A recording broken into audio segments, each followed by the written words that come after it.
หารสมานกำลังกันเข้านักรบสามเหล่าบุกเข้าถูกโจมศัตรู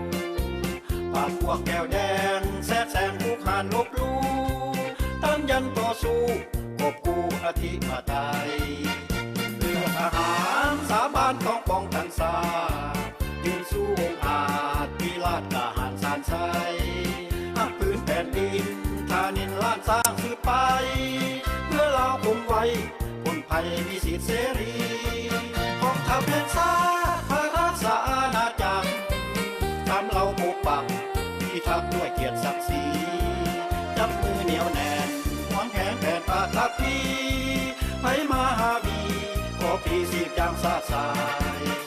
เพื่อทหารปราบมารแก้วแดงคุณชาประทิอุสบายดีท่านผู้ชมทุกคนพบกันในแรงวันประหัส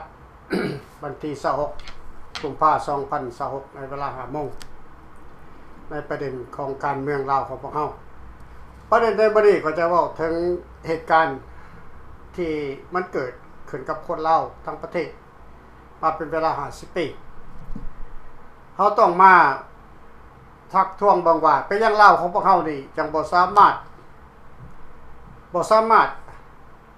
หลุดพ้นออกจากการปกครองของเผด็จการคอมมิวนิสต์มันถึงแต่ว่าประชาชนทั้งประเทศบ่ต้องการระบอบคอมมิวนิสต์ในประเทศยกเว้นพรรคและรัฐหรือว่ายกเว้นรัฐบาลกลุ่มของรัฐบาลเท่านั้นแต่ประชาชนทั้งประเทศนี่เขาบ่ต้องการอยากมีระบอบคอมมิวนิสต์ปกครองประเทศลาวแต่ไปยังลาวจึงบ่สามารถออกจากการปกครองเผด็จการนี้ได้นี่คือปัญหาที่เฮาพยายามมา50 ปีว่าระบอบเผด็จการนี่คืออยู่ยาวแท้คืออยู่นานแท้ระบอบที่มีเสรีประชาธิปไตยนี่คือบ่ได้แต่สู่ขั้วสู่ข้าว10 ปี20 ปีก็ถูกคอมมิวนิสต์ยึดอำนาจแล้วพี่น้องต้องให้เข้าใจว่าระบอบเผด็จการมันจะอยู่นานกว่าระบอบเสรีประชาธิปไตยถ้าหากว่าประชาชนบ่กล้าลุกขึ้นคัดค้านนโยบายถ้าหากว่าประชาชนบ่กล้าลุกขึ้นเสี่ยงชีวิตกับคนเป็นคนตายในการขับไล่ระบอบเผด็จการในการขับไล่ผู้นำเผด็จการพวกเขาก็เข้าใจทหารกล้าก็เข้าใจทุกคนก็หักกับแพงชีวิตของตนเองใครบ่หักชีวิตของตนเองเขาเข้าใจกันหมดเขาบ่ได้ออกมาเพื่ออยากเห็นพี่น้องออกมาตายทหารกล้าบ่เคยเว้าถึงความเสี่ยงของคนใดคนหนึ่งถ้าจะลุกต้องลุกเป็นประเทศทหารกล้าเคยห้ามเคยบอกว่าอย่าลุกคนเดียวอย่าเฮ็ดคนเดียวอย่าทำคนเดียวคันจริงอยากจะเฮ็ดการเมืองอยากจะขับไล่เผด็จการอยากจะเปลี่ยนแปลงระบบการปกครองต้องเข้ามารวมกับทหารกล้าเข้ามาศึกษาเรียนรู้กับ3เหล่าทหารกล้าทุกคนจะปลอดภัยเดี๋ยวนี้ท่านก็เห็นแล้วว่าบ่าวโมแคนได้กลายเป็นศพไปแล้วและบ่แม่นศพที่แหละบ่แม่นศพธมิตรนับศพบ่ได้แล้วจังมาถึงบ่าวโมแคนไปยังบ่าวโมแคนจะกลายเป็นศพก็เพราะบ่าวโมแคนลุกคนเดียวกล้าคนเดียวเก่งคนเดียวนี่ข้าพเจ้าเคยตักเตือนเลยถ้าอยากจะลุกขึ้นต่อสู้เพื่อประชาธิปไตยอย่างแท้จริงเข้ามารวมกับ3เหล่าทหารกล้าเขาบ่ให้พวกท่านเสี่ยงแบบนี้ท่านยูทูบเบอร์บันติงทูโนก็หายไปเดือนปลายแล้วเกือบ2 เดือนแล้วแล้วก็ยูทูบเบอร์ข้าพเจ้าลืมชื่อเพิ่นแต่เป็นผู้หญิงที่เพิ่นออกมาเรื่อยๆนี่ก็หายไปแล้วพร้อมเดียวกันกับบันติงทูโนโอเค เขาบ่ฮู้ว่าเพิ่นปลอดภัยบ่หรือบ่เดี๋ยวนี้นะถ้าได้ยินเสียงของ3เหล่าทหารกาก็ให้เขามาร่วมกับทหารกา พวกทานจะปลอดภัยเพราะเฮาจะบ่ให้พวกทานออกมาเสี่ยง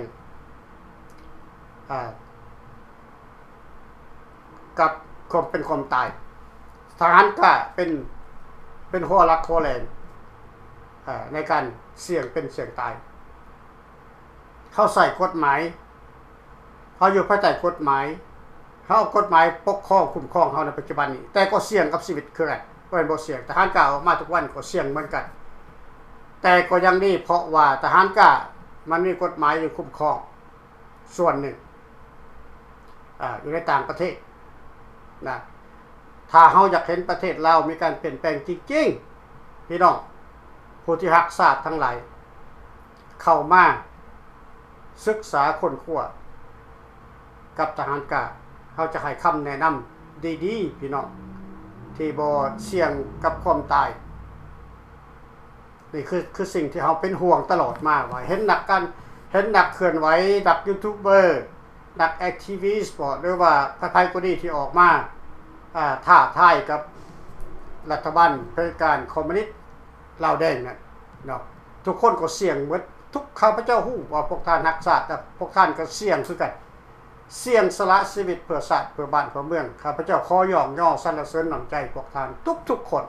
และก็ขอแสดงความเสียใจไปยังครอบครัวของท่านอาณาเบาแค้นเพาะเนาะข้าพเจ้าจะจดจำความเก่งกาจสามารถความหักษาของท่านไว้ตลอดไปเมื่อได้ถ้าเฮาได้ให้รับได้ไสสนะขึ้นมาแก่ท่านก็จะเป็นวีรบุรุษผู้หนึ่งอยู่ในแผงของนักวีรชนทั้งทุกคนอยู่ในประเทศเราเขาจะบ่ปล่อยให้ตายไปนั่นล่ะท่านจะมีชื่อเสียงโด่งดังทุกคนที่ออกมาเสียสละเพื่อชาติจะมีชื่อเสียงและโด่งดังเพื่อเป็นวีรชนของชาติพี่น้องสิ่งที่ว่าข้าพเจ้าจะมาเว้าในมื้อนี้เพราะฉะนั้นจึงนำขึ้นมาเว้าเพราะว่ามันเป็นสิ่งที่คนเราทุกคนจะต้องรู้ข้าพเจ้ารู้ว่าบางท่านหลายท่านบางท่านหลายท่านก็รู้แล้วสิ่งที่ข้าพเจ้าจะเว้านำออกมาเสนอนี้แต่ข้าพเจ้าจะเว้าให้ผู้ที่บ่ทันรู้จักได้ยินนำกันว่าประเทศลาวจมอยู่กับระบอบเผด็จการ50ปีแก้ไขบ่ได้แล้วก็บ่แน่อีกว่าประเทศลาวนี่จะจมอยู่กับระบอบเผด็จการไปอีก50ปีเป็นศตวรรษหนึ่งบ่แน่คือกันแต่ถ้าว่ามันเป็นไปลักษณะนั้นลาวก็จะกลายเป็นแผ่นดินของแก้วจะกลายเป็นแผ่นดินของแก้ว 100% เพราะตระกูลชาติตระกูลของแก้วนั้นเขามาเกิดในประเทศลาวนั้น5รุ่น6รุ่น7รุ่นขึ้นมาแล้วพี่น้องแล้วมันจะเป็น9รุ่น10รุ่นเขาปากภาษาลาวได้เขาเป็นคนลาวแต่ว่าสายเลือดสายโลหิตเขาเป็นแก้วคนลาวทุกคนต้องเข้าใจความหมายของข้าพเจ้าหน้าตาเป็นลาวปากภาษาลาวแต่โลหิตเขาเป็นแก้วเขาจะบ่มีวันลืมว่าเขานั่นคือลูกแก้วล้านแก้วเล่นแก้วหลอนแก้วเสื้อสายแก้วเขาต้องปฏิบัติตามคำสั่งของผู้นำของข้าเจ้าคือการยึดเอาประเทศลาวขึ้นเป็นประเทศแก้วให้ได้ในวันใดวันหนึ่งเขาจะมีโครงการจะขยายแผ่นดินแก้วแดงนั่นน่ะเขาจะมีแผนการขยายแผ่นดินเหมือนกับรัสเซียที่กำลังขยายแผ่นดินอยู่ในปัจจุบันนี้แก้วแดงก็เหมือนกัน เมื่อได้แก้วแดงหักพัฒนาไปไกลมีอาวุธสงครามเพียงพอมีต้นทุนเศรษฐกิจเพียงพอ เมื่อนั้นแก้วมันจะลุกขึ้นมันจะบ่มีการเก่งย่ำไผเบิดตอนนี้แก้วมันบ่สามารถจะลุกขึ้นได้เพราะว่ามันกำลังเริ่มพัฒนาประเทศชาติของมันกำลังเริ่มเจริญระหงเฮืองเศรษฐกิจของมันก็ยังเพียงพอยังบ่ทันได้ลดเหลือที่จะไม่ประกาศสงครามได้เพราะแก้วจะอาศัยอเมริกันแบ็กอัพทางด้านสงครามบ่ได้แก้วจะอาศัยจีนแดงแบ็กอัพทางด้านสงครามบ่ได้และแก้วจะอาศัยรัสเซียแบ็กอัพทางด้านสงครามบ่ได้เพราะแก้วยืนอยู่กลางในปัจจุบันนี้แก้วบ่ได้ขึ้นกับอเมริกาโดยตรงแต่สวยใส่อเมริกาเป็นเครื่องมือในการดำรงเศรษฐกิจยืนกลางระหว่างจีนกับรัสเซียให้บอกพี่น้องเขามีแผนไว้ว่าเขาจะพัฒนาให้ไปไกลที่สุดแล้วเขาจะมีทุนธนาคารทุนศาสตร์ของเขาเจ้าก่อนทุนหรือว่าอันน่ะแบงค์ National Bank เขาเจ้าจนล้นเหลือเขาสามารถช่วยเหลือตัวเองได้แล้วเขาจึงจะลุกขึ้นนะอันนี้ข้าพเจ้าว่าร่วมซื่อๆบ่ได้เปิดเผยสื่อเสียงเรียงนำให้คิดเอาเองไปได้ยินแล้วคิดเอาเองโอเคและเขาจะเฮ็ดวิธีใดถ้ามันเป็นแบบนี้มันเป็นมาแบบนี้50 ปีนี่และมันจะยืดเยื้อไปอีก50 ปีและพวกเขาก็บ่ได้มีโอกาสจะมีชีวิตอยู่ฮอด50 ปีอีกและไผจะลุกขึ้นมาต่อสู้ไผจะลุกขึ้นมาเว้าคือเฮาไผจะลุกขึ้นมาถอนโฮมในขั้นต่อไปมันบ่มีอีกมันหมดแล้วมันหมดในยุคนี้มันหมดในยุคนี้ถ้ายุคนี้เฮ็ดบ่ได้ประเทศลาวก็หมดบ่มีวันจะเปลี่ยนแปลงระบอบได้บ่มีวันจะลุกออกจากลัทธิคอมมิวนิสต์ได้ดังนั้นจึงมา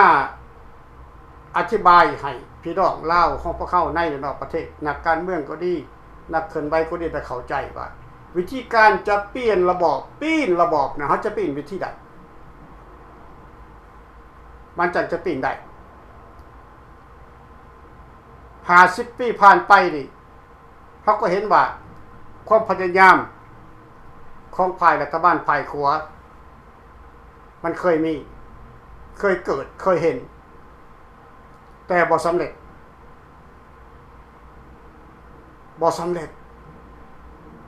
เขาต้องให้เข้าใจเมื่อมันบ่สำเร็จเขาต้องเปลี่ยนระบอบเขาต้องเปลี่ยนแผนการเขาต้องเปลี่ยนยุทธการบ่แม่นเขาจะมาใส่ระบบเก่าที่มันพลาดไปแล้วใส่ระบบเก่าที่มันบ่ได้ผลมาแล้วโอเคเขาต้องเปลี่ยนระบบใหม่ระบบเก่าผ่านมา50 ปีระบบแนวใดแล้วจะว่าระบบเก่าโอเคมันเป็นระบบที่รอคอยการเปลี่ยนแปลง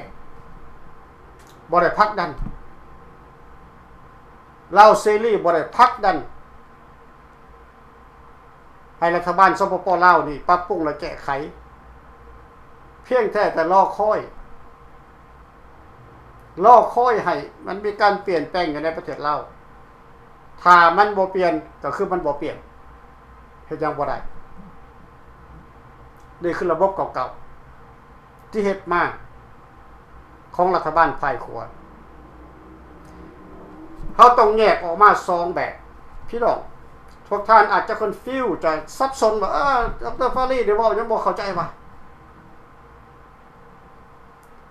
นักการเมืองที่เคยล้มเหลวมาก่อนแต่สมัยลาวนะครับเอกราชแต่1947ลาวก็ล้มเหลวมาตลอดรัฐบาลลาวอ่อนแอโอเคบ่รัฐบาลได้นี่บ่รัฐบาลบ่แม่นทหารรัฐบาลจนกว่ามาปี1953ฝรั่งเศสจึงห้อง10 กว่าประเทศ12 ประเทศ เข้าร่วมกองประชุมเจนีวาเพื่อจะยกเอกราชมอบเอกราชให้ลาวเป็นทางการรัชกาลที่13ลาวได้รับเอกราชมาก็บ่สามารถจะป้องกันชาติได้ย้อนหยังย้อนรัฐบาลอันนี้เขาต้องตีส้มสิ่งที่เขาตีส้มเขาก็ต้องตีส้มสิ่งที่เขาจะยกย่องเขาก็ยกย่องแต่ว่าสิ่งที่ว่ามันบ่ดีเขาก็ต้องตีส้มเขาก็ล้มเหลวมาตลอดซ้ำบ่นำมาปี2562รัฐประหารเกิดขึ้นอยู่เวียงจันทน์ประกาศให้เป็นกลางถ้าบ่เป็นกลางบ่ยอมก็ได้ซะนะก็เพื่อความสุขของแผ่นดินรัฐบาลก็ต้องยอมเจรจาและตกลงเป็นกลางนี่คือความอ่อนแอของรัฐบาลเขาเห็นกันมาตลอด50 ปีผ่านไปนี้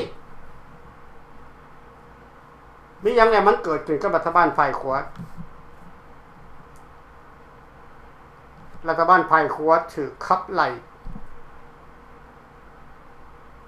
ออกจากอำนาจวันที่2 ธันวาคม 2575ถือฝ่ายคอมมิวนิสต์ยึดอำนาจถือฝ่ายคอมมิวนิสต์ยึดอำนาจจับกุมและขับไล่รัฐบาลฝ่ายขวาดับศูนย์รัฐบาลฝ่ายขวาให้เบิดคำว่าดับศูนย์นี่คืออย่างคือการฆ่าล้างเผ่าพันธุ์ไกรสอนสั่งให้ฆ่าทั้งหมดบ่ให้จงฆ่าให้เรียบดังนั้นรัฐบาลฝ่ายขวาพร้อมด้วยประชาชนฝ่ายขวาก็อยู่บ่ได้ก็ต้องพากันหนีตายอพยพออกประเทศครึ่งหนึ่งถูกยิงตายตามชายแดนครึ่งหนึ่งเอาชีวิตรอดพี่น้องสิ่งที่คนลาวควรจะเฮียนฮู้ว่าจุดอ่อนอยู่หม่องใดจุดแข็งอยู่หม่องใดเป็นยังลาวจึงแตกก็เพราะรัฐบาลบอกเข้มแข็งหลังจากเราแตกแล้วรัฐบาลฝ่ายขวาที่รอดออกมาไปอยู่ใส่ก็ยังอ่อนแอคือเก่าเห็นหรอยังอ่อนแอคือเก่าบ่กล้ายื่นตัวเป็นศัตรูกับคอมมิวนิสต์อย่างจริงจังผู้นำฝ่ายขวาอย่าให้ข้าพเจ้าห้องสื่อเพราะท่านเข้าใจเอาเองเหตุผลนี่แหละมันจังบ่มีวันจะเปลี่ยนแปลงได้ถ้ารัฐบาลฝ่ายขวายังอ่อนแออยู่ประเทศลาวจะกลายเป็นเวียดนามในอนาคตเพราะคนที่จะปกป้องแผ่นดินลาวได้เนี่ยก็คือรัฐบาลฝ่ายขวาเท่านั้นเดี๋ยวนี้รัฐบาลฝ่ายขวาเกิดขึ้นมาใหม่จากบ่เคยเป็นรัฐบาลมาก่อนพี่น้องมาตั้งรัฐบาลเอาเองยึดถือกฎหมายทุกฉบับที่เป็นของรัฐบาลฝ่ายขวาก็คือ3เหล่าทหารกลับขึ้นมาตั้งเป็นรัฐบาลพี่น้องเป็นรัฐบาลพัฒถิ่นที่มีสื่อในหน้าจอว่า Free Lao Government เพื่อกอบกู้แผ่นดินลาวคืนมาเพื่อปลดแอกของความเป็นขาทาสของเผด็จการของคำไต่ของไกรสอนพี่น้องนี่คือวิธีการที่ถูกต้องทางด้านการเมือง เขาต้องออกมายื่นตัวให้โลกครับฮู้ว่าเขาเป็นไผเขาต้องการหยังเขาสู่เพื่อหยังและเขามีหยังจะไปสู่กับเขานี่คือการต่อสู้แบบถูกต้องตามกฎหมาย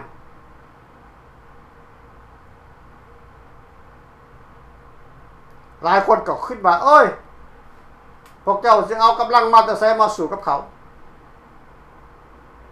เห็นบ่อันนี้ก็ make sense ข้าพเจ้าเข้าใจข้าพเจ้าฮู้ว่ากำลังของข้าพเจ้ากำลังของทหารฝ่ายขวานี่ของรัฐบาลฝ่ายขวานี่ที่ตั้งขึ้นมาใหม่นี่รัฐบาลฟิลาโตเมตนี่พลังก็ยังบ่เพียงพอ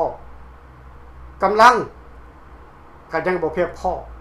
ก็ยอดมันบ่เพียงพอเขาจะออกมานโยบายออกมาเฮียกข้องไปถึงคนลาวทุกคนให้เข้าร่วมขบวนการเพื่อกอบกู้แผ่นดินลาวเฮาขึ้นมาเพื่อเขาจะได้ไปมาหาสู่กันแต่ลาวหาอเมริกาหาลาวนี่แบบบ่ต้องมีวีซ่าผ่านประเทศเพราะเขาเป็นคนลาวถามเมื่อใดเขายังถือวีซ่าเขาประเทศลาวอยู่เขาบ่เป็นคนลาวพวกท่านต้องคิดอย่าไปลงไหลกับความบ่เป็นจริงเมื่อไรพวกท่านถือวีซ่าติดตัวเขาประเทศลาวพวกท่านบ่เป็นคนลาวอย่าไปดีใจว่าตัวเองเป็นคนลาวเมื่อไรพวกท่านไปเสียเงินค่าเขาประเทศลาวหั่นตามสายแดนนั่นพวกท่านบ่เป็นคนลาวให้เข้าใจพวกท่านเองเห็ดหูหนวกตาบอดบ่ฮู้ร้อนบ่ฮู้หนาวเพราะพวกท่านกลัวว่าจะบ่ได้คืนไปประเทศลาว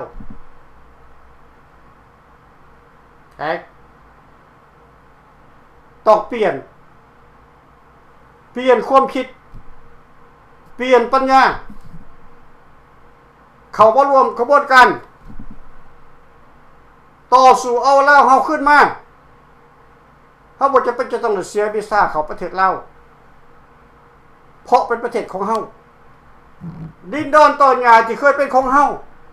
ก็ต้องเอาขึ้นมาเห็นบ่ดินดอนตอนหญ้าที่พรรครัฐไปขายให้เจ๊กให้แก้วเฮาก็เอาคืนมาเฮาเป็นรัฐบาลเขาเป็นเจ้าของประเทศเพราะฉะนั้นเขาจะเอาคืนมาบ่ได้ถ้าเมื่อไรเฮาทำสำเร็จกลับคืนมาบอกว่าถ้าเฮาบ่มีพลังเด้เขาจะเฮ็ดอะไรเขาจะปีนระบอบได้พลังเขาบ่มีกำลังเขาบ่มีเฮ็ดได้เขาจะปีนระบอบได้1คือเสียงของประชาชนเสียงของประชาชนต้องมาก่อนอย่าให้เสียงหนึ่งเสียงคนเดียวเสียง2คนเสียง3คนบ่เอาคือเราเห็นกันทุกวันนี่แหละออกมาเสียงหนึ่งหายสาบสูญออกมาอีกเสียงหนึ่งหายสาบสูญออกมาอีกเสียงหนึ่งหายสาบสูญมันเป็นไปบ่ได้มันต้องเป็นขบวนการถ้าจะต่อสู้กับพวกเผด็จการมันต้องเข้าร่วมขบวนการที่ไว้เนื้อเชื่อใจขบวนการที่เข้มแข็งกระบวนการที่มีนโยบายมีโครงการมันต้องเข้าร่วมกับขบวนการ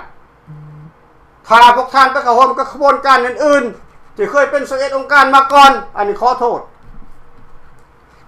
พวกท่านก็จะถูกดับศูนย์จนหมดพวกท่านเชื่ออะไรจังได๋ข้าพเจ้าบ่เชื่อข้าพเจ้าเคยบอกว่าข้าพเจ้าบ่เชื่ออดีต11องค์การจะเป็นผู้หักศาสตร์ถือออกมาแสดงตัวหักศาสตร์แสดงตัวเป็นผู้นำข้าพเจ้าก็บ่เชื่อมันศัตรูคือศัตรูเฮาเสียประเทศชาติบ้านเมืองก็ย้อนศัตรูมันปลอมตัวเข้ามาเป็นคนดี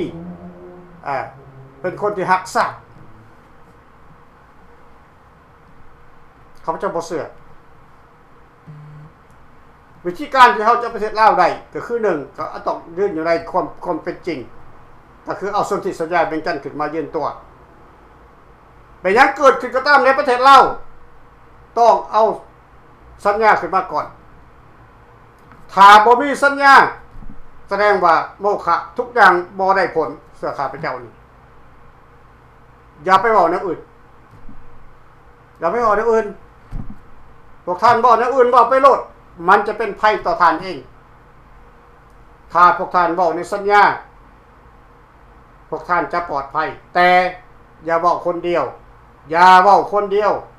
ข้าพเจ้าขอย้ำอีกว่าอย่าเว้าคนเดียวการเมืองอย่าเปิดเผยถ้าบ่มีกำลังถ้าบ่มีพลังอย่าออกมาโซ่หน้าโซ่ตาอย่าออกมาโซ่ความเด็ดเดี่ยวคันบอกพ่อตัวนะทุกคนชีวิตของแต่ละคนมีคุณค่าที่สุดชีวิตของแต่ละคนข้าพเจ้าเสียได้วีรชนทุกคนที่ว่าถึกดับศูนย์ถึกหายจากหน้าจอถึกขาเพราะแต่ละคนที่ถึกหายถึกดับศูนย์ถึกขาบ่ได้อยู่ในขบวนการของ3เหล่าทหารกล้าจักคนบ่มีบ่ฮู้จักกันสักข้าพเจ้าจึงเตือนแล้วเตือนอีกเตือนแล้วเตือนอีกอย่าไปหลงกลกับศัตรูเขาหลอกพวกท่านออกมาทำลายให้เข้าใจเขาหลอกคนกล้าออกมาทำลายการจะขับไล่คอมมิวนิสต์มันต้องอยู่ในขบวนการอันที่เลิกแรกอันที่เด็ดเดี่ยวก่อนอื่นเขาต้องร่วมกลุ่มกันซะก่อนอยู่ใน3เหล่าทหารกล้าอยู่ในฟรีเหล่ากับโมเมนต์นี้ใครมันใหญ่โตกว้างขวางบ่จะเป็นจะออกไปด่ามันดอกบ่ต้องออกจะเป็นจะตั้งเปิดทีวีบอกกับมันดอก no เปิดทีวีบอกกับข้าพเจ้านี่พ่อบ่จะเป็นจะออกไปด่าเขาต้านแค่ข้าพเจ้าดอกข้าพเจ้าต้องการคนกล้าคนเฮ็ดจริงคนทำจริงเขามาอยู่ในขบวนการนี้ข้าพเจ้าอยากเห็นถ้าอยากให้มีการเปลี่ยนแปลงในประเทศเราในระยะที่ว่าข้าพเจ้ายังมีชีวิตอยู่นี่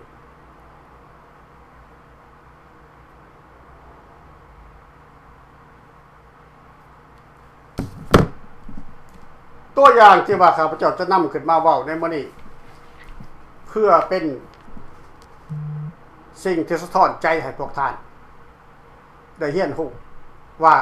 โครงการของ3เหล่าทหารกล้านี่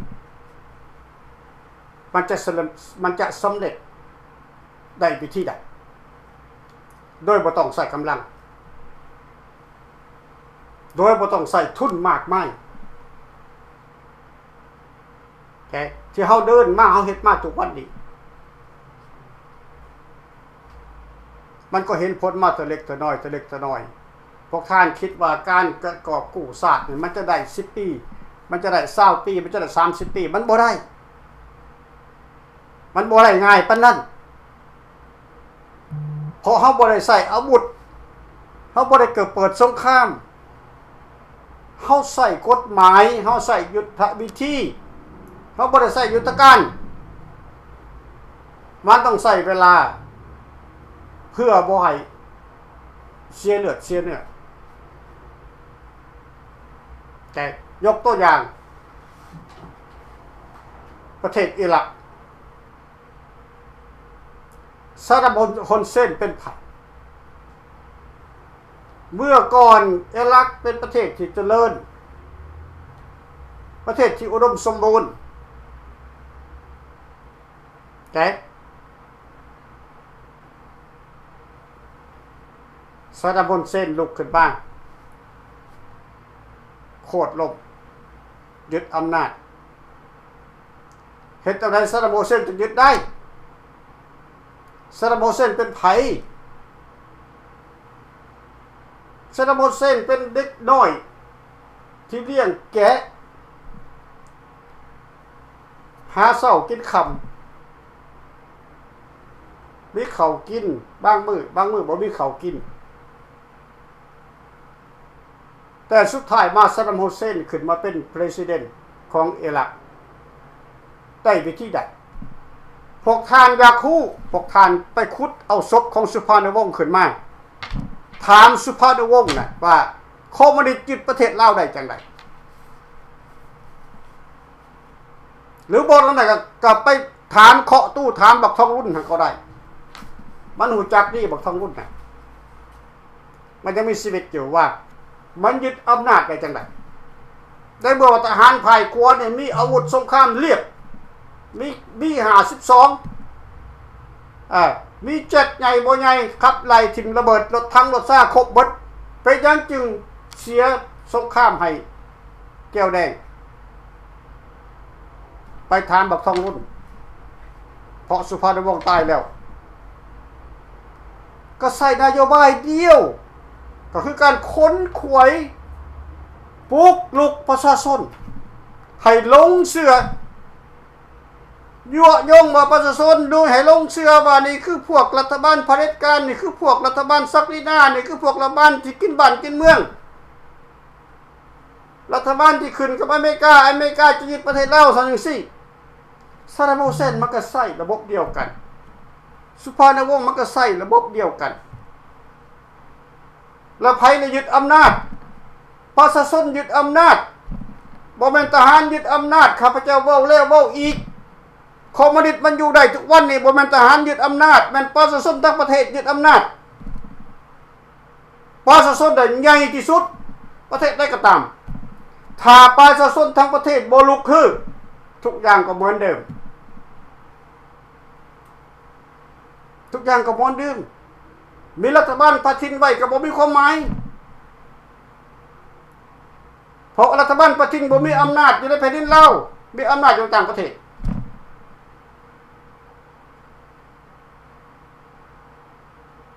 ประชาชนต้องลุกขึ้นบ่แม่นจะคนหนึ่งออกมาลุกขึ้น2คนออกมาลุกขึ้น no ต้องเบิดทั้งประเทศออกมาลุกขึ้นเพราะสนธิสัญญาพรรค173วันที่10กุมภาพันธ์ยังนอนอยู่ในเวียงจันทน์น่ะยังนอนอยู่ในเวียงจันทน์หั่นยังตกอยู่ในเวียงจันทน์หั่นมันบ่ได้ไปใส่เรื่องสนธิสัญญาน่ะมันถ้าแต่คนใดคนหนึ่งจะไปไขประตูมันออกมาซื่อๆรัฐบาลสปป.ลาวมีคนใดรัฐบาลสปป.ลาวที่กล้าสามารถเข้าไปเปิดสนธิสัญญาอยู่ในเวียงจันทน์นั่นได้ถ้าพวกท่านกล้าพวกท่านเปิดแน่นอนองค์การสากลเข้าไปทันทีโลดนี่คือวิธีการปีนพี่น้องรัฐบาลอยู่ในประเทศลาวต้องแตกหักเหมือนกับสมัยก่อนมันจะยึดอำนาจได้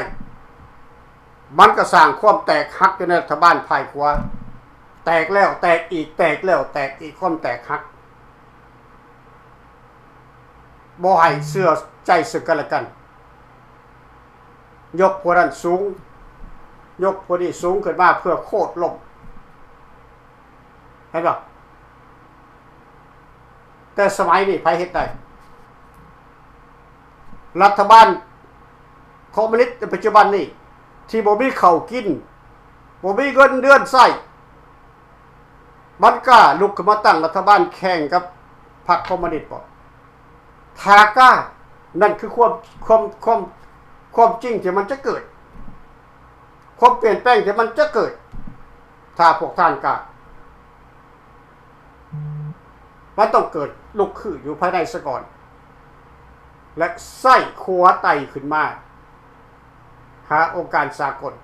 คือรัฐบาลฟรีลาวกับบ่แม่นนี่คือองค์การสากลเพื่อเจรจาแก้ไขเหตุการณ์ที่มันเกิดขึ้นอยู่ในเวียงจันทน์แล้วบอกวิธีการของมันรัฐบาลฝ่ายขวาในเมื่อก่อน50 ปีผ่านไปมีพระทานใดออกมาอธิบายคือข้าพเจ้ามีพระทานใดที่ออกมาชี้แจงคือข้าพเจ้าบ่มีนั่นคือความบกพร่องหรือว่าความอ่อนแอของรัฐบาลภายขวาเมื่อนั้นเดี๋ยวนี้เพิ่นเสียชีวิตไปมากมายแล้ว แล้วก็ยังเรืออยู่เพิ่นก็แก่เฒ่าไปบ่มีพลังจะออกมาเฮาจึงออกมายื่นตัวแทนเพิ่นพี่น้องเพราะพลังเฮายังแข็งแรงพอสมควรเฮาจึงออกมายื่นตัวเป็นตัวแทนให้รัฐบาลพ่ายขัวแต่ถ้าพยายามคิดตัวเองว่าตัวเองนี่เป็นขัวจัดอยู่ตัวเองยังเป็นรัฐบาลพ่ายขัวอยู่ตัวเองยังถือข่มเหงอยู่ตัวเองยังถือขูดอีกจากระบอบคอมมิวนิสต์อยู่ก็เข้ามารวมกับข้าพเจ้าเข้ามารวมกับทหารกามันก็จบพวกท่านจะล่อไผ่ขอถามว่าพวกท่านจะล่อไผ่มันเบิดเวลาแล้วที่พวกท่านจะล่อน่ะมัน50 ปีมันเบิดเวลาล่อแล้วเดี๋ยวเขาต้องเข้ามาพักดันซอยกันเพื่อนำการเปลี่ยนแปลงเข้าไปในเราเพื่อจะไปเปิดสนธิสัญญาในเรื่องกันน่ะให้บอกพี่น้องบ่ได้เปิดอยู่อเมริกาเด้สัญญาเด้มันเปิดอยู่เวียงจันทน์ได้พี่น้องได้ต้องให้เข้าใจได้ถ้าเมื่อได้สนธิสัญญามันบ่เกิดขึ้นในเวียงจันทน์การเปลี่ยนแปลงจะบ่มี 100% บอกท่านออกมาล่อก็ล่อซื่อๆค่อยก็ค่อยซื่อๆแล้วพวกท่านจะเห็นจะได้ให้มีการเปลี่ยนแปลงข้าพเจ้าเข้าใจในองค์การต่างๆที่ข้าพเจ้าลงมาคุยบ้านนี่ข้าพเจ้าเข้าใจเบิดทุกๆพรรคการเมืองว่าเดี๋ยวนี้พวกท่านมีพรรคการเมืองอยู่ในประเทศลาวนั่นมีสายของพวกท่านอยู่ในสภามีสายของพวกท่านอยู่ในรัฐบาลอันนี้ข้าพเจ้าได้ยินมานี่30 ปีแล้วมันยังบ่เกิดคำว่าบ่เกิดมันก็หลอกพวกท่านเห็นปะมันหลอกเพื่อแก้เวลาให้เจ้าเฒ่าแก่แล้วก็ตายเท่านั้นนี่คือสงครามเย็นของเขาเพื่อปราบปราม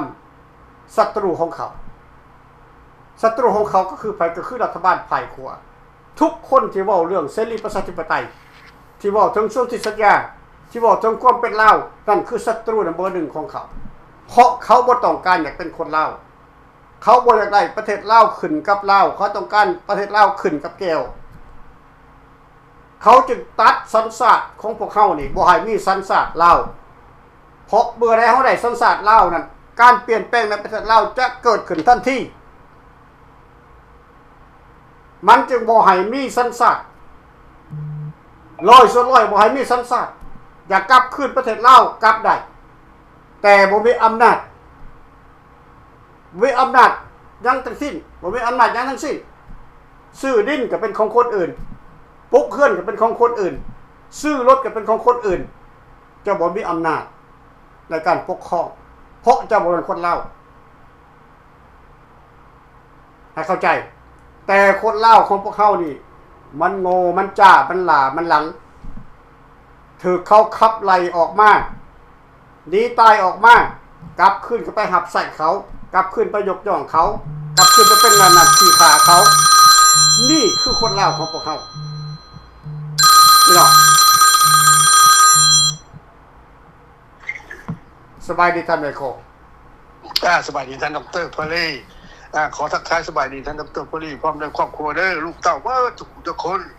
แล้วก็ผ่านมาวิ่งกลัวๆเลยเนาะกับบ่เห็นท่านพอลลี่ออกมากับสถานีมันก็อาจจะผิดพลาดเนาะท่านดร.พอลลี่เนาะเจ้าออกมือเดียวเด้อออกแต่มันประหัดเลย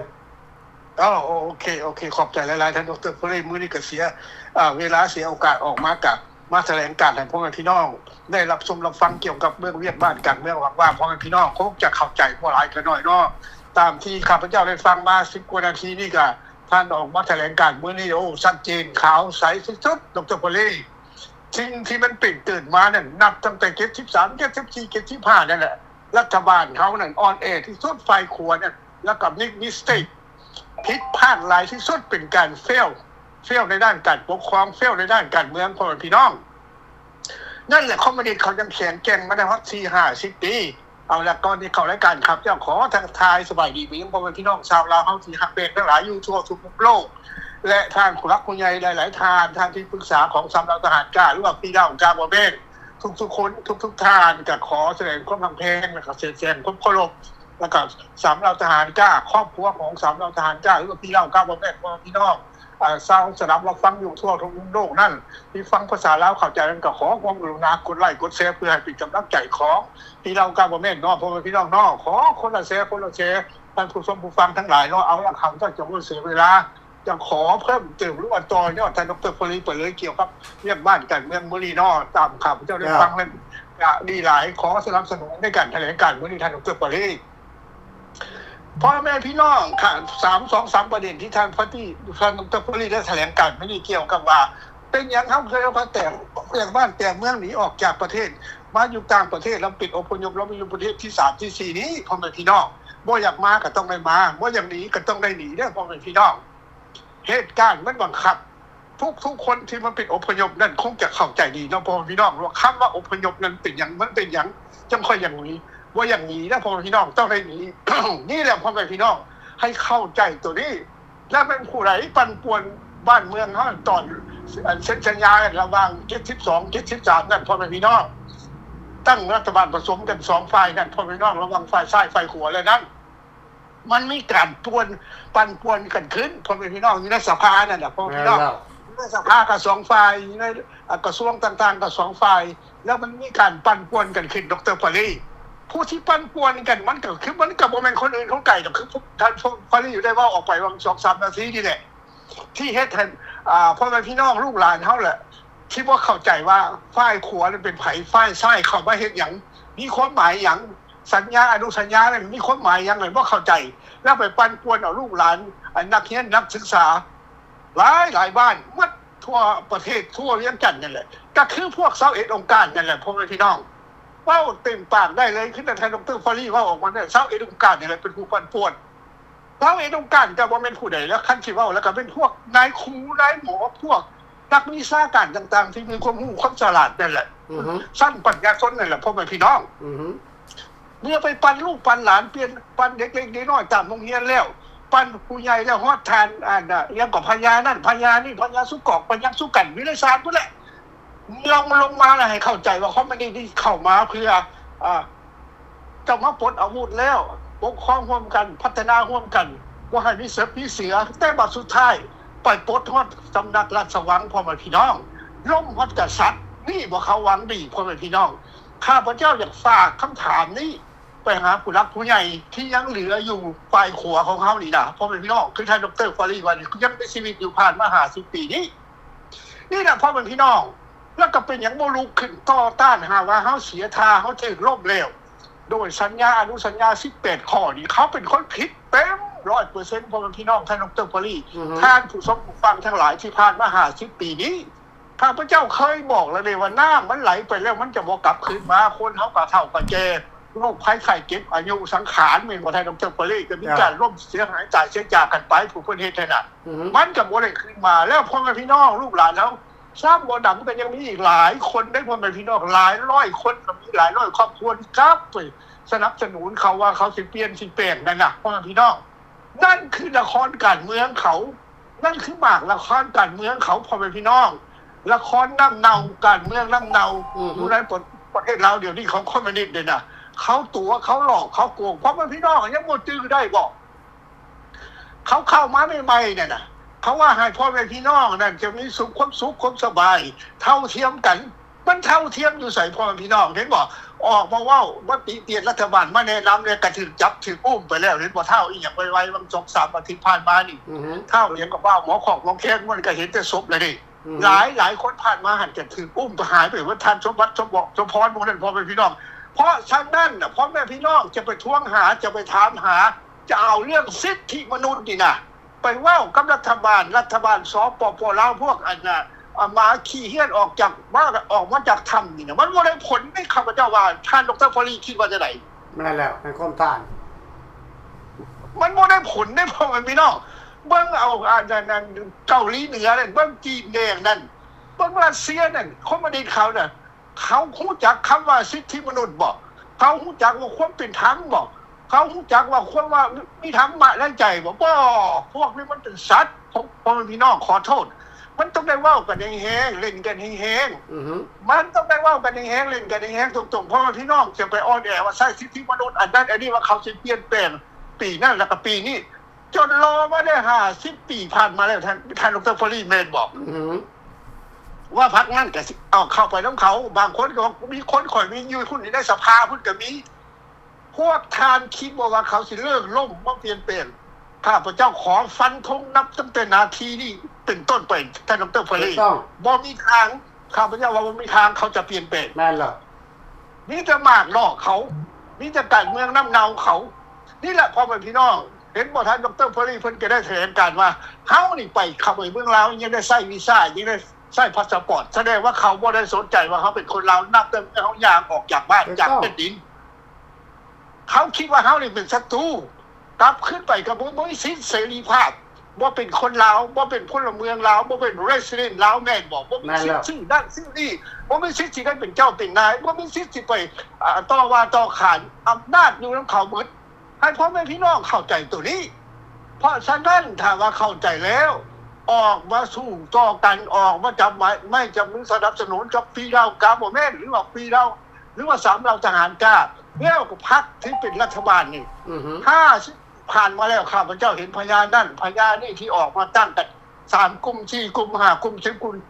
ก็ยังบ่เป็นรัฐบาลได้พ่อแม่พี่น้องนี่แต่สามเราทหารกล้านี่เป็นฟรีเราก็บ่แม่นถูกต้องตามกฎหมายอันนี้เรื่องจริงพ่อแม่พี่น้องมันเป็นเรื่องจริงบัดสุดท้ายน่ะมันก็มีแต่ผู้น้อยๆเฮานี่มันบ่ทันดร.ปรีที่ว่าตั้งรัฐบาลได้มีแต่เฮาผู้เล็กผู้น้อยนี่ชานพญานั่นพญานี่นั่นไปอยู่ไสหมดเป็นหยังขอโทษข้าพเจ้าบ่แม่นดูถูกบ่มีปัญญาบ่ตั้งรัฐบาลข้าพเจ้าจะขอถามคืนอีกว่าบ่มีปัญญาบ่หรือว่าบ่มีปัญญาหรือว่าหมดปัญญาอันนี้บ่แม่นดูถูกกันได้ท่านดร.ปรีเฮาเว้าเรื่องจริงข้าพเจ้าถามเรื่องจริงแล้วซุปเปอร์นี่หั่นน่ะคันเย้าลูกหลานออกมาแล้วให้เขาก็จับเห็นว่าเขาเอาไปทิ่มเขามีฆ่าอุ้มฆ่าตายเบิดที่ว่าเทื่อละ2คน3คน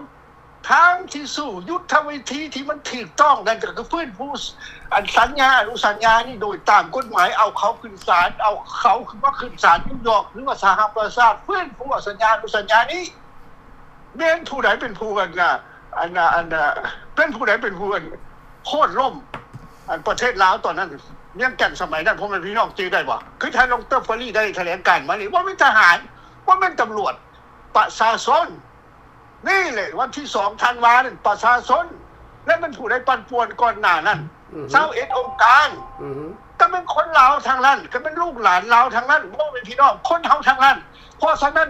เฮาต้องเอานามย่อแล้วเขานามย่อเฮาก็ต้องเอานามบ่ง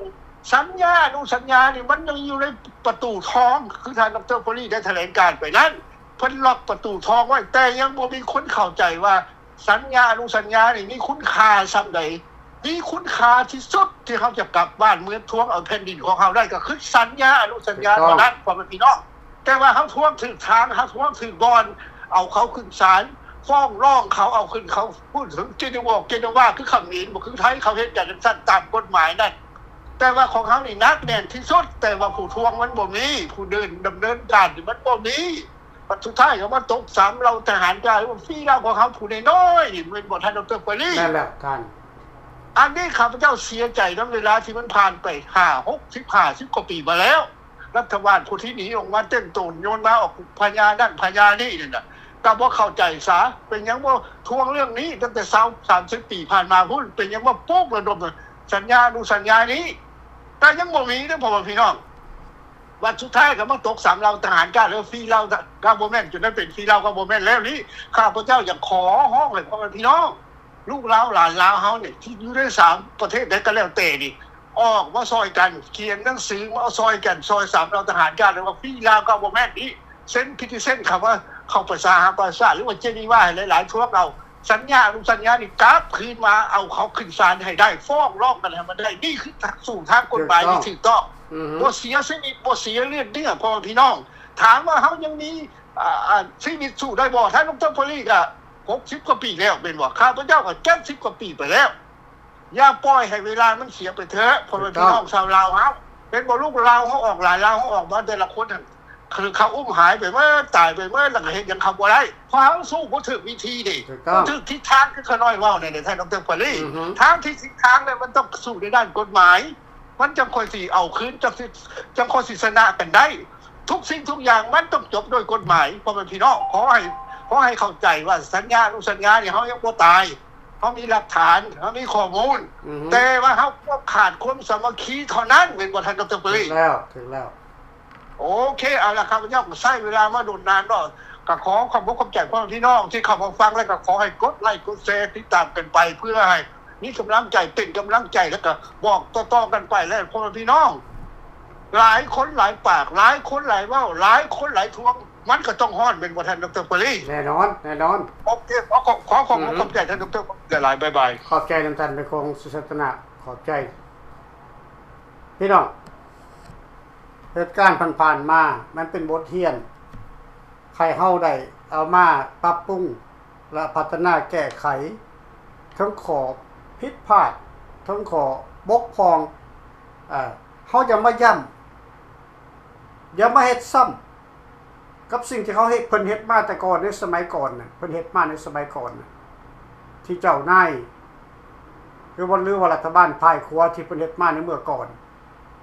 เฮาฮู้ว่าเพิ่นผิดพลาดอยู่บ่องใดเฮาก็ต้องปรับปรุงและแก้ไขความผิดพลาดบ่ให้มันเกิดอีกเฮาจะไปย้ำตัวนั้นเฮาจะไปซ้ำห้อยตัวนั้นเฮาต้องปรับปรุงและแก้ไขไปหน้าเรื่อยๆมันจึงจะได้ผลการเปิดตั้งรัฐบาลก็เหมือนกันคือท่านไม่คงถามว่าเอ้าเพิ่นไปยังบ่ตั้งรัฐบาลอยู่ยังบ่ตั้งรัฐบาลตั้งแต่พรรค175ที่เขาแตกหรือเขาขับไล่ออกมาแตกสรุปผู้ฝ่ายกันออกมาตั้งสถาบันเราโฮมเราขึ้นได้ต่างประเทศก็บ่ได้บอกถึงรัฐบาลบอกถึงสภาโฮมเรานอกประเทศบ่ได้เกี่ยวกับการเมืองแม้แต่เปอร์เซ็นต์นึงเห็นบ่สภาโฮมเราสภาโฮมเราสภาโฮมเรานอกเห็นบ่บ่เคยบอกจังว่านี่คือรัฐบาลราชอาณาจักรลาวบ่เคยมีมาตั้งกันใหม่ๆนี่ขึ้นมาเขาก็เห็นข้าพเจ้าบ่ขอห้องซื้อแล้วก็เฮ็ดมาก็บ่ฮู้ว่าเฮ็ดแนวใดข้าพเจ้าบ่ขอเว้าเรื่องเบื้องของเพิ่นแต่2รัฐบาลขึ้นมาตั้งขึ้นมาข้าพเจ้าก็ฮู้จักดีว่ามันจะบ่ได้ผลเพราะตั้งรัฐบาลขึ้นมาหลอกลวงซื่อๆเพื่อเต้าโฮมเล่าเต้าโฮมนักต่อสู้เข้ามาอยู่ในรัฐบาลแต่บ่เฮ็ดหยังจริงจังบ่เฮ็ดที่ว่ามันจะสิ่งที่มันจะเกิดไปเฮ็ดสิ่งที่มันจะบ่เกิดเห็นบ่มันจึงล้มเหลวมันจึงบ่เดินหน้าจักเทื่อสุดท้ายมาผู้ตั้งรัฐบาลมาก่อนก็ต้องตายย้อนเฒ่าย้อนแก่เห็นบ่พี่น้องนโยบายไปใส่เบิดตายแล้วไปใส่นโยบายบ่มีผู้สืบทอดกลายเป็นเศษเจี้ยไปซื่อนโยบายและจะไปสู่กับศัตรูได้จังได๋เขาฆ่าไปทีละคนฆ่าด้วยอาวุธฆ่าด้วยยุทธการยุทธศาสตร์ยุทธวิธีเฮาบ่อยากให้เป็นแบบนั้นในยุคของรัฐบาลฟรีรัฐบาลเฮาบ่อยากให้เป็นแบบนั้นเฮาอยากเห็นความสนะเฮาอยากเห็นการเห็นความไสสนะเฮาจะได้ไสสนะมาได้วิธีใดนอกจากวิธีการเฮาเฮ็ดในปัจจุบันคือการฟื้นสัญญานี่แต่เดี๋ยวนี้รัฐบาลPresident Trump รัฐบาลสหรัฐอเมริกาเพิ่นสอกหาความเป็นธรรมให้ทุกประเทศใดที่มีรัฐบาลเผด็จการเพิ่นช่วยปราบปราม คือหลายประเทศที่เพิ่นเฮ็ดแต่ปัจจุบันนี่เวเนซุเอลาคิวบาอิหร่าน3ประเทศใหญ่ๆนี่ที่กดขี่ประชาชนลาวกำลังก้าวเข้าสู่การเปลี่ยนแปลงพี่น้องที่บ่เคยเกิดมาที่บ่เคยเป็นมาในเมื่อก่อนรัฐบาลอเมริกานี่ขนเงินไปให้รัฐบาลลาวแต่ละปี70 ล้านจน100 ล้านดอลลาร์แต่ละปีพร้อมด้วยวัตถุต่างๆอีกบ่ไหลเห็นบ่รถแลนด์ครูเซอร์จักรคันอาหารการกินจักรลำเฮือเครื่องนุ่งของถูเครื่องนึ่งของถือยาพวกพยาธิจักรลำเฮือเข้าไปในประเทศลาวมันไปใส่เบิด40 กว่าปีที่รัฐบาลอเมริกาเลี้ยงรัฐบาลสปป.ลาวและเงินการช่วยเหลือต่างๆมันบ่ถึงประชาชนนี่คือเหตุการณ์ที่มันเฮ็ดให้พวกเฮาลาวนอกนี่ต้องการอยากจะแก้ไขต้องการอยากจะปรับปรุงรัฐบาลฟรีลาวกอเมนต์นี่เป็นรัฐบาลที่โปร่งใสรัฐบาลที่ถูกต้องตามกฎหมายยื่นเข้าไปในไวท์เฮาส์อีกบ่นั้นประมาณ2 ทิศ 3 ทิศที่ก็ต้องข้าพเจ้ามั่นใจว่าต้องได้รับจดหมายจากอันนั้นไวท์เฮาส์โลดข้าพเจ้ายังบ่ได้ประกวดอันบล็อกซ้ำนี่ลายมือแล้วครับเจ้าบ่ได้ไปกวดบล็อกนี่แต่เพราะว่าหนังสือของท่าน President Trump นี่เพิ่นจะส่งไป PO Box แต่หนังสือของท่าน President Joe Biden นี่เพิ่นจะส่งมาที่อยู่ออฟฟิศเฮานี้ของท่าน President Trump คือกันนี่ November วันที่19 2025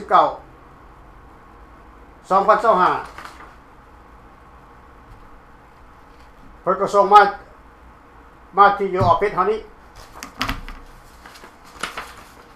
แล้วอีกใบหนึ่งส่งมา PO Box